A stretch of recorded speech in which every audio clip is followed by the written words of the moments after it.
नमस्कार MJ incubator and chicks care channel को आपण स्वागत।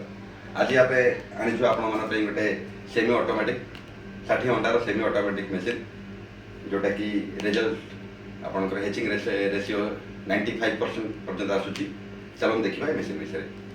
ये मशीनटा आम लगेचु आधे W1200 कंट्रोल आप देखिपे W1200 कंट्रोल ये रहा आपंकर आडाप्टर पिन काढ़ी देखा ये आप आडाप्टर पिन रहा आपको आडाप्टर पिनिंग करेंगे सहित ये आडाप्टर को प्लग इन करेंगे आ गोटे प्लग रहा दुटा को आप AC 220 वोल्ट एटा आडाप्टर AC पिन लगे ए आम आपको कौन कौन दूँ आसन देखा।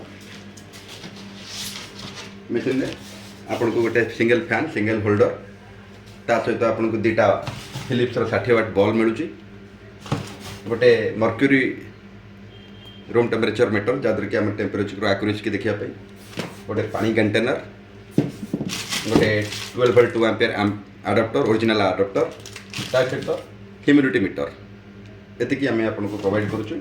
आप ऑल इंडिया कोटी भी ऑर्डर करेंगे कैश ऑन डिलीवरी अवेलेबल अच्छी बस आपको कोरियर चार्ज एडवांस पेमेंट करा पड़ो।